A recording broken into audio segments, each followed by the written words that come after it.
The golden light of the massive crystal chandeliers hung low over the ballroom, casting a warm and expensive glow on everything below. Outside, the wind was howling through the city streets, rattling the windows of the old buildings. But inside, it was a completely different world. It was a world of soft music, clinking glasses, and quiet, polite laughter. This was the annual Elite Patrons Gala, the biggest night of the year for the city's wealthiest people. The air smelled like expensive perfume, freshly cut flowers, and rich food. Men in perfectly pressed black tuxedos stood in small circles, holding champagne flutes, while women in shimmering gowns moved gracefully across the polished marble floor. Everyone looked as if they belonged in a painting or a glossy magazine. There was not a hair out of place, and not a single spot of dust on anyone's shoes. However, in the far corner of the room, near a heavy velvet curtain that led to the service hallways, stood a young boy named Leo. He was about 12 years old, small for his age, and he felt incredibly invisible. Leo had never seen so much luxury in one room in his entire life. He wore his only white shirt, which was a little bit too big in the collar, and had a tiny frayed stitch on the cuff. His black pants were clean, but they were old and had been ironed so many times that the fabric was starting to shine a little too much in the light. While everyone else wore leather shoes that probably cost more than his mother made in a week, Leo wore his sneakers. He had scrubbed them with soap and water until they were as white as he could get them. But next to the shining black dress shoes of the guests, they still looked out of place. Leo was not a guest, and he knew it. He was there only because of his mother. She worked double shifts for the catering company that was serving the food tonight. There was no one at home to watch him, so his mother had whispered to him to stay. Quiet, stay out of the way, and just sit on a crate in the kitchen until her shift was over. But the allure of the music had been too strong. He could hear the faint melody drifting through the swinging doors of the kitchen, and curiosity had pulled him away from his safe spot. He had just wanted to peek, to see what a grand piano looked like in real life, instead of just in books. From his spot in the shadows, Leo watched the room with wide eyes. He saw people eating tiny appetizers on silver trays. He saw the sparkle of diamond necklaces around women's necks. It felt like a dream, or a movie, that he wasn't a part of. But his attention wasn't on the food or the jewelry. His eyes were fixed entirely on the center of the room. There it stood. It was a concert, grand piano, black as midnight, and polished to a mirror shine. It sat alone on a small raised platform, looking majestic and important. A man in a tuxedo was sitting at it, playing gentle background music. His fingers moved quickly and surely, but he looked bored. He was just there to fill the silence while people talked. Leo stared at the piano, his heart beating a little faster. He loved music more than anything in the world. Back at his small apartment, he didn't have a real piano, had an old silent keyboard that his uncle had found in a dumpster. It didn't make any sound because the electronics were broken, but Leo had used it anyway.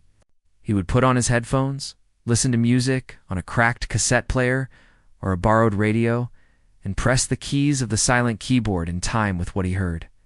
He taught himself where the notes were supposed to be. He memorized the patterns.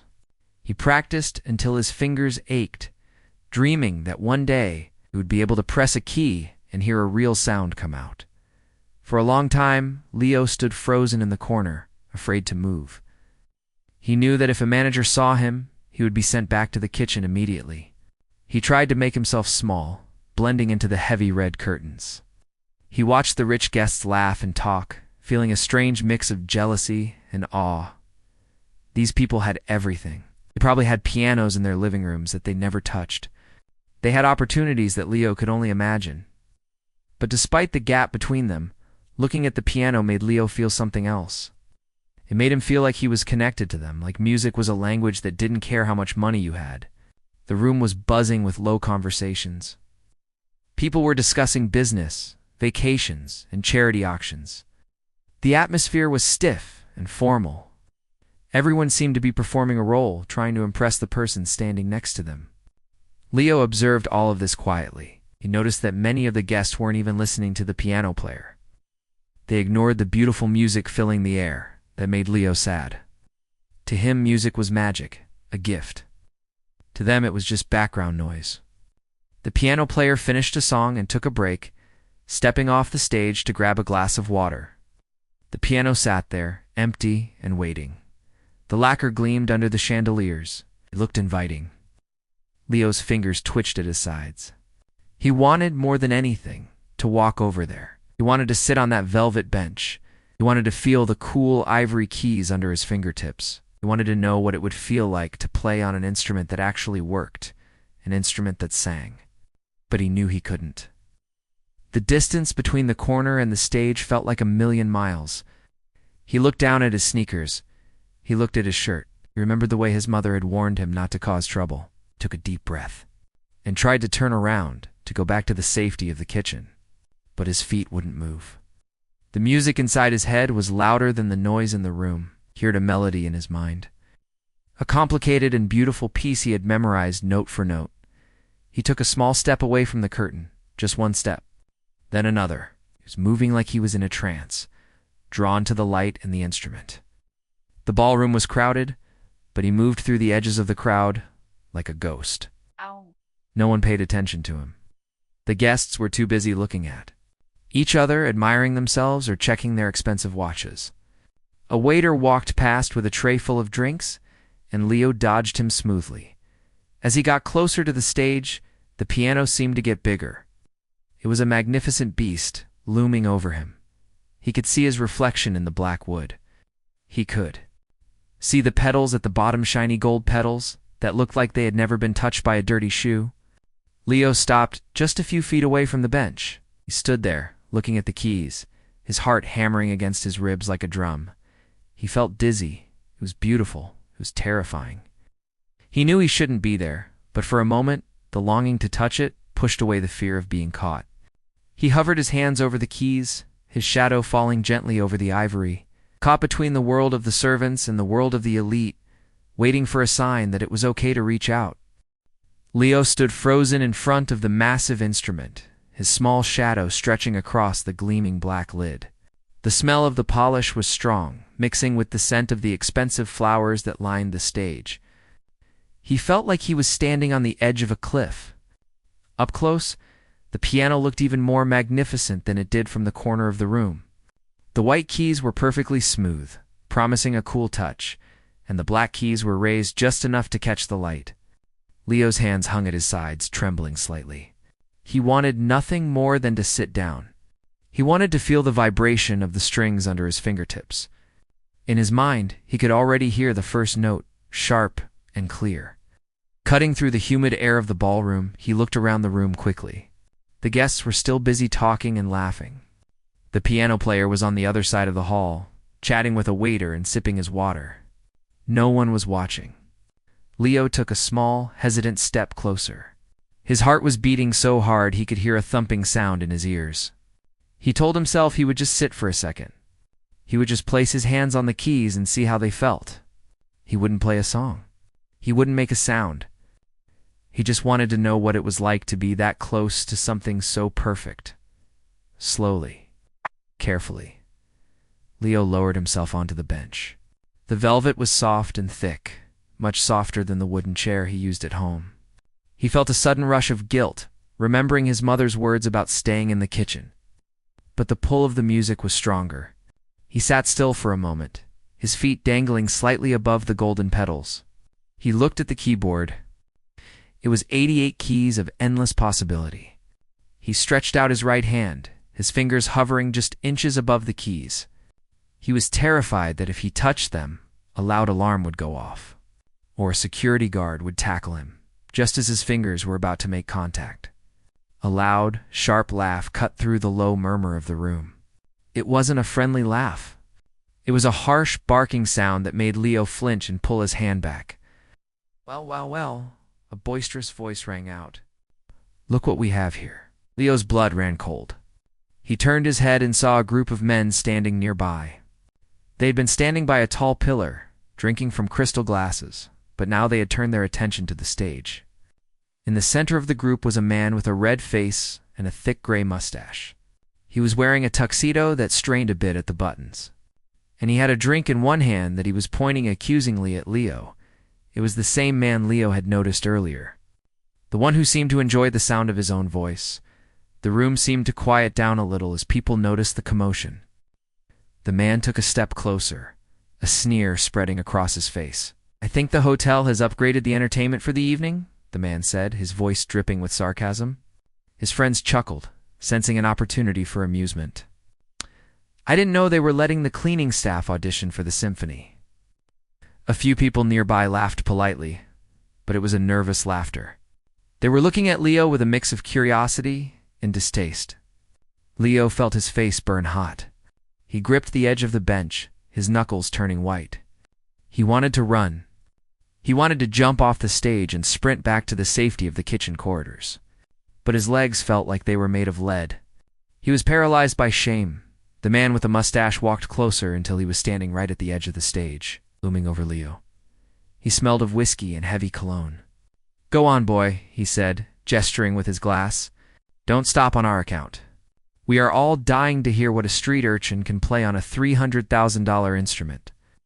"It looks like he's lost," another man from the group chimed in. He was younger, thinner, and had a cruel smile. "Maybe he's looking for the trash cans. They're usually out back." Another round of laughter went through the group. This time, more people in the ballroom turned to look. The ripple of attention spread outward. Conversation stopped. Eyes focused on the small boy in the oversized shirt sitting at the grand piano. Leo looked down at his sneakers. He felt small. He felt dirty. He felt like a speck of dirt on a clean floor. "I think he's actually going to touch it," a woman's voice chimed in from behind the men. She sounded shocked. "Surely the management won't allow that. Those keys are ivory. You can't just let anyone put their hands on them." Leo's throat felt tight. He could feel tears stinging the corners of his eyes, but he refused to let them fall. He squeezed his eyes shut for a second, trying to block out their faces. He knew he should leave. He knew he had made a mistake, but the embarrassment was like a heavy weight holding him down. If he ran now, they would laugh even harder. They would mock his back as he scurried away. The man with the mustache wasn't finished. He seemed to be enjoying himself. He stepped up onto the lowest part of the stage, invading Leo's personal space. He leaned down, his face uncomfortably close to Leo's ear. "Listen here, kid," the man whispered loudly, making sure everyone could hear. "This piano is for artists, for people with talent, not for little beggars who wander in from the street. Why don't you scurry back to the kitchen before you get grease all over the finish?" The crowd around them grew larger. It was becoming a scene. The atmosphere in the room, previously one of polite sophistication, was turning ugly. The cruelty of the wealthy guests was on full display, hidden behind thin veils of politeness, but sharp enough to cut deep. They saw Leo not as a person, but as a prop for their entertainment. He was a joke to them, a break in their boring evening routine. "What's the matter?" the man taunted, straightening up and spreading his arms wide to address the room. "Cat got your tongue? Come on, play us a tune. Play chopsticks. Or do you only know how to bang on pots and pans?" A low murmur of agreement went through the onlookers. They were waiting for Leo to break. They were waiting for him to cry or run away. They wanted him to confirm that he didn't belong, that he was beneath them. Leo looked at the man's shiny black shoes, then up at his sneering face. He saw the arrogance in his eyes. He saw the absolute certainty that Leo was worthless. Something stirred inside Leo's chest. It was small at first, like a spark in a pile of dry leaves. It was a feeling of defiance.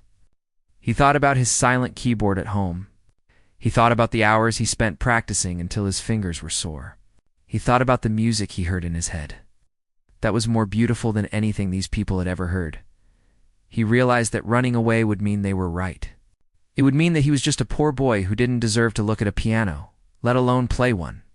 The shame washed over him, but underneath it, a hard resolve began to form. He looked at the keys again. They were just keys. Wood and ivory. They didn't care who he was. They didn't care about his clothes or his shoes. They only cared about the vibration. The man leaned in again, poking Leo's shoulder with a meaty finger. "I'm talking to you, kid. Get off the bench. You're embarrassing yourself." Leo didn't move. He took a deep, shaky breath. He lifted his hands and placed them gently on the keys. The room went silent for a split second, surprised by his boldness. The man laughed, thinking Leo was finally going to give them the clumsy performance they wanted to mock. "Okay, everyone," the man announced to the room. "Prepare your ears for a masterpiece. Or perhaps a disaster." Leo ignored him. He blocked out the faces, the sneers, and the expensive clothes. He closed his eyes and let the silence inside his mind take over. He wasn't in the ballroom anymore. He was in his own world. He felt the cold smoothness of the keys under his fingers, and for the first time that night, his hands stopped shaking. He was ready to show them that you cannot judge a person by the clothes they wear. He took another breath, and he began. The noise in the room was loud. It was a messy mix of laughter, loud whispers, and the sound of people enjoying their own cruelty. The man with the gray mustache stood right in front of the stage, looking like a king who had just found a peasant sitting on his throne. He had his arms crossed over his chest, a satisfied grin plastered on his face. He was waiting. Everyone was waiting. They expected the boy to crack under the pressure. They expected him to burst into tears, scramble off the velvet bench, and run back to the kitchen with his tail between his legs. It was a game to them, a moment of entertainment to break up the boredom of the evening. Leo sat there, his back straight, his hands resting on the cool white keys. For a moment, he felt very small. The stares of the rich people felt like heavy weights pressing down on his shoulders. He could feel the sweat on his forehead and the tightness in his throat. The voice of the cruel man was still ringing in his ears, calling him names, telling him he was worthless. It would have been so easy to leave. It would have been so easy to just stand up and disappear. But then, a thought crossed his mind. If he ran away now, they would win. They would always remember this as the night they chased the poor boy away. They would think they were right, that their money made them better than him, that they owned the music just because they owned the piano.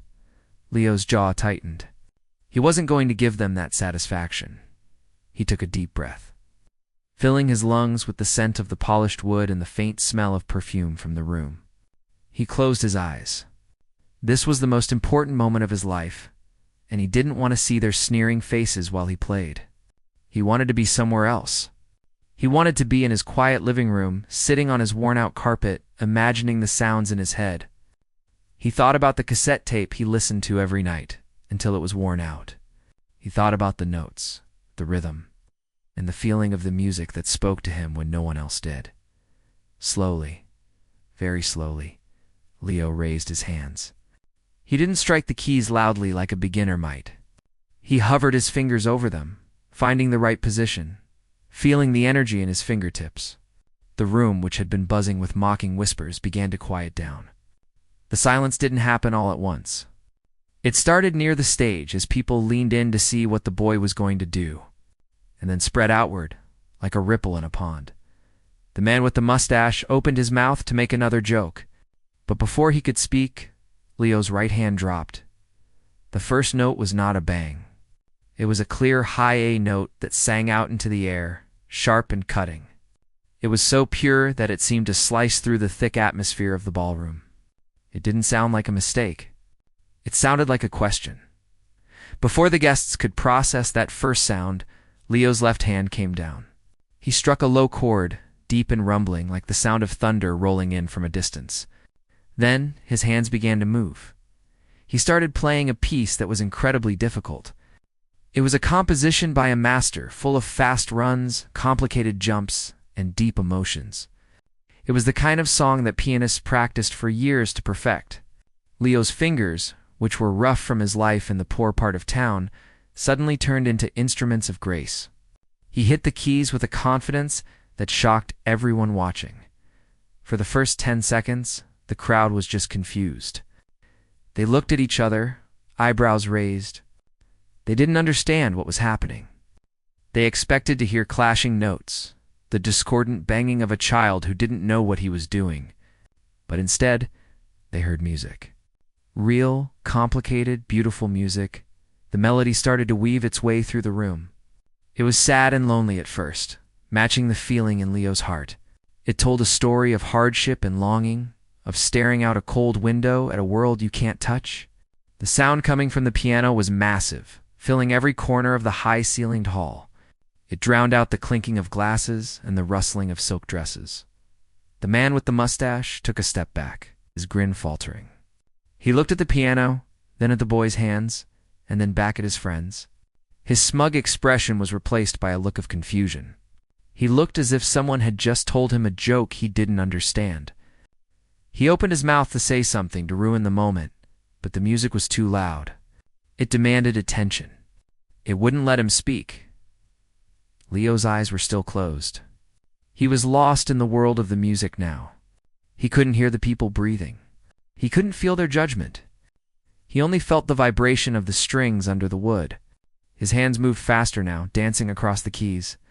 His right hand played a cascade of fast notes flowing like a river, while his left hand kept a steady, powerful beat. It was technically perfect. Every note was clear. Every rhythm was exact. The guests who had been laughing a minute ago were now standing perfectly still. A woman in a blue dress lowered her champagne glass, her eyes fixed on the stage. She stopped checking her jewelry, stopped checking her phone. She just watched. Another man who had been making fun of Leo's shoes turned pale. He looked at the boy's dusty sneakers resting on the golden pedals and felt a sudden, sharp pang of shame. He realized that the feet controlling those pedals were doing something he could never do. The atmosphere in the room was shifting completely. The arrogance that had filled the air like a thick fog was being blown away by the wind of Leo's talent. The social hierarchy, this invisible wall that separated the wealthy from the staff. The elite from the poor was crumbling note by note. In the face of such raw, undeniable beauty, money didn't matter. Tuxedos didn't matter. A title didn't matter. As the song built up to a faster section, Leo's body began to sway. He wasn't the shy, scared little boy anymore. He was powerful. He was commanding the room. He hit a series of high notes that were so fast, they sounded like rain falling on a tin roof. The sound was breathtaking. People near the front could actually see the sweat flying off Leo's fingertips as he moved from one end of the keyboard to the other. A silence fell over the room that was different from before. It wasn't a waiting silence anymore. It was a reverent silence. No one dared to cough or whisper. They were afraid that if they made a sound, the magic would break and the boy would turn back into a pumpkin. The piano, which had been a status symbol for them, was finally being used the way it was meant to be used. It was singing. Leo played with a passion that frightened some of them. He put all his anger, all his frustration, and all his dreams into the music. He thought about the long walks to school in the winter. He thought about his mother coming home tired. He thought about the nights he went to bed hungry. All of that pain went into his hands, and the piano turned it into something beautiful. It was a transformation that no amount of money could buy. The man with the mustache was now leaning against a pillar, his arms uncrossed, his drink forgotten in his hand. He looked defeated. He watched the boy's fingers flying across the keys, and he realized he had made a terrible mistake. He had tried to humiliate a giant, and now the giant was towering over him as the movement reached its climax. The music grew louder and more intense. The bass notes vibrated through the floor, shaking the very foundation of the hotel. The melody soared upward, full of hope and defiance. It was a declaration. Leo was telling everyone in the room that he was here, that he mattered, and that he had a voice. The guests stood transfixed. Some had their mouths slightly open. Others had tears forming in their eyes, touched by a beauty they hadn't expected to find in such an unlikely place. The cruelty of the earlier mockery hung in the air behind them, making the current moment even more powerful. They were being forced to confront their own prejudices. They were being shown, in the most undeniable way possible, that you cannot judge a book by its cover. Leo didn't stop. He was just getting started. He had more to say, and the piano was ready to speak for him. The song was no longer just a collection of notes floating in the air. It had transformed into a living, breathing thing that filled the entire ballroom. Leo was deep inside the music now, swept away by a current that was much stronger than he was. His eyes were still shut tight, blocking out the chandeliers, the expensive gowns, and the judgmental faces. In the darkness of his mind, he wasn't a poor boy in a hotel anymore. He was flying. He was running through fields of sound, climbing mountains of melody, and diving deep into oceans of rhythm. The complexity of the piece was stunning. Most professional pianists would have struggled to play it with such precision. Yet Leo's fingers moved across the keys with an ease that seemed almost impossible. His hands were a blur. Sometimes they moved together in a thunderous wave of sound, shaking the floorboards, making the crystal glasses on the tables tremble. Other times his right hand danced lightly over the high keys, while his left hand played a slow, mournful, deep note. It was a conversation between the two hands, a story of sadness and hope intertwined. The crowd watched in a state of total paralysis. The man who had been laughing the loudest earlier now looked as if he had swallowed a stone. His face was pale and his eyes were wide, staring at the boy's hands, as if they were foreign objects. He simply could not understand what was happening. His worldview, built on the idea that money equaled superiority and that poverty equaled incompetence, was shattering in front of him. He looked at his friends, hoping to find a reassuring smirk or a roll of the eyes, but he found nothing. His friends were just as mesmerized, just as confused, and just as silenced. Every person in the room had stopped what they were doing. Waiters froze in their tracks, holding silver trays high in the air, afraid that the clinking of a spoon might break the spell. The guests who had been discussing stock markets and vacations turned away from each other, their attention completely captured by the stage. The arrogance that had filled the room just minutes ago had evaporated, replaced by a heavy, awestruck silence. The only movement in the entire hall was the swaying of Leo's small body and the flying of his fingers. What struck the audience? The most wasn't just the technical skill. It was the emotion. Rich people were used to hearing perfect music. They hired orchestras and bands to play flawless tunes for them all the time. But those musicians played for a paycheck. They played politely, carefully, never making a mistake, but also rarely taking a risk. They played background music. Leo wasn't playing background music. He was pouring his heart out. Every note he struck was filled with a raw, painful beauty that cut through the air like a knife. He played with a desperation that the wealthy guests had never experienced before. They could hear the hunger in the music, the longing for a better life, and the fire of a spirit that refused to be broken. It was a sound so honest and so pure that it bypassed their brains and went straight to their hearts. Some of the women in the audience felt a strange tightness in their chests. A few even had to wipe away a tear that escaped without permission. They realized they were listening to the voice of a soul they had tried to ignore. Leo reached the most difficult part of the song, a section where the left hand had to jump wildly across the keys while the right hand maintained a rapid, intricate rhythm. It was a trap for any player, a place where one wrong move would ruin the flow. The tension in the room spiked. People stopped breathing. The man with the mustache leaned forward, waiting for the mistake, waiting for the boy to falter so he could sigh and say, "I knew it." But the mistake never came. Leo's hand landed perfectly on the bass note, then jumped again, hitting every note with absolute certainty. The sound was rich and full, resonating through the wood of the piano and into the walls of the hotel. He wasn't just hitting the right keys. He was making them sing. He was coaxing sounds out of the instrument that the previous pianist, with all his training and fancy education, had not been able to find.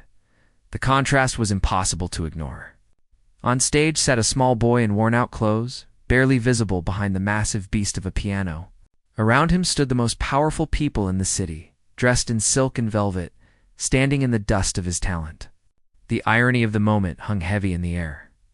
These people spent thousands of dollars on art, on culture, and on status symbols. But here was the greatest art they had ever witnessed, given to them for free by a boy they had tried to chase away, as the music built toward its final moments. Leo seemed to grow in size. On the bench, he sat taller. The music swelled, growing louder and more intense. It was a storm of sound, majestic and terrifyingly beautiful. He was playing chords that required his hands to stretch wide, spanning the keys like a spider. The vibration was so strong that the people sitting near the front could feel it buzzing in their own chests. It was as if the boy was reaching out and grabbing their hearts with his music. The cruel guest stood with his mouth open, his drink forgotten. The anger had left his face, replaced by a blank look of total defeat. He realized, with a sinking feeling in his gut, that he was the small one now. His money, his suit, his social standing, none of it mattered. He had nothing that could compete with what was happening on that stage. For the first time in his life, perhaps, he felt small in the presence of someone else. The power dynamic in the room had flipped upside down. The poor boy was the king, and the rich man was the subject. The music began to slow down. The storm was passing. Leo transitioned from the loud, crashing chords into a gentle, flowing melody that was soft as a whisper. The lights from the chandeliers reflected off the black lacquer of the piano, making it look like a pool of dark water. The boy's hands moved with incredible tenderness now. The contrast between the loud power and this soft, fragile ending was heart-wrenching. He was bringing the audience down from the mountain, guiding them back to earth, but they were changed. They knew they had witnessed something special. Leo could feel the end approaching. He knew exactly how many notes were left. He didn't rush it. He didn't want it to end, but he knew he had to finish it with the same power he had started it with. He played the final sequence, a cascade of notes falling downward, getting softer and softer, like rain stopping. The room was so silent that you could hear the rustle of fabric as someone shifted their weight. Then, his hands came down for the final chord. It wasn't a loud bang, but a deep, resonant harmony that seemed to suspend time. He held his hands down on the keys, pressing them into the felt, letting the vibration fill the hall. The sound hung in the air, echoing off the high ceiling, wrapping around the pillars, and settling deep into the souls of the listeners. It was a sound of truth. It was a sound that said, "I am here." Leo kept his hands on the keys, his chest heaving, his breath coming in short gasps. He was exhausted, but he felt a sense of peace he had never felt before. The silence that followed was heavier and louder than any noise they had made all night. No one spoke. No one moved. They just stared at the boy in the frayed shirt. The piano still humming under his hands, unable to believe that the music had stopped and that the world was still turning. They were waiting for the next sound, waiting to see what he would do, terrified that if they blinked, he would vanish. Leo kept his hands pressed against the keys, letting the final vibration fade away until the air in the room was completely still. The silence that followed was heavy, but it wasn't the awkward silence of before. It was a shocked, reverent silence, the kind that falls over a crowd when they have just witnessed something they cannot explain. For several long seconds, no one moved.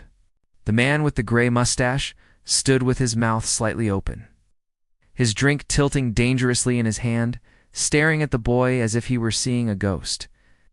The woman in the blue dress had brought a hand to her chest, her eyes wide and glistening. The laughter, the sneers, and the cruel whispers had all been swallowed whole by the music. Leo slowly opened his eyes.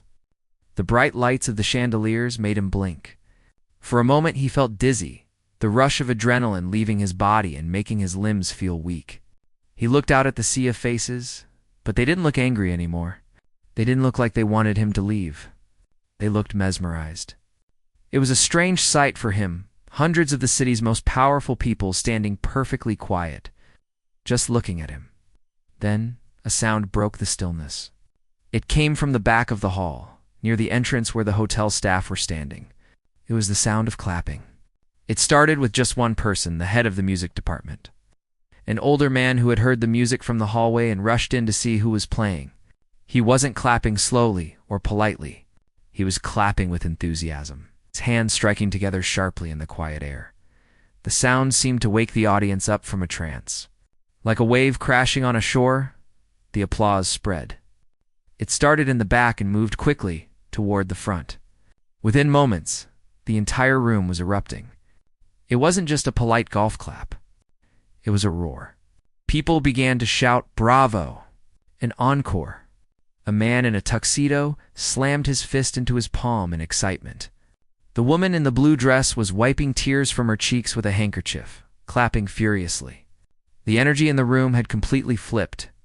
The cruelty that had poisoned the air just 10 minutes ago had vanished, replaced by a wild, overwhelming appreciation. Leo sat on the bench, frozen. He had never been clapped for before. He had played for his mother and she had smiled and hugged him, but this was different. This was a wall of sound coming from hundreds of people. He felt a blush rising from his neck to his cheeks. He looked over at the side of the stage and saw the man with the mustache. The man wasn't smiling, but he wasn't sneering either. He looked defeated. He set his glass down on a tray and slowly put his hands together, joining the applause. It was a small gesture, but to Leo, it meant everything. The man had admitted without saying a word that he had been wrong. The applause grew louder and louder. It thundered in Leo's ears. He knew he had to get up. His heart was pounding, but not from fear this time. He felt a strange sense of pride, a warm feeling spreading through his chest that pushed away the coldness of the room. He carefully lifted his hands from the keys, reluctant to let go of the connection, and slid off the velvet bench. He stood up and turned to face the audience. As he stood there, small and simple in his oversized shirt, the cheering intensified. People were actually standing up, one by one, then in groups, until the entire crowd was on their feet. It was a standing ovation.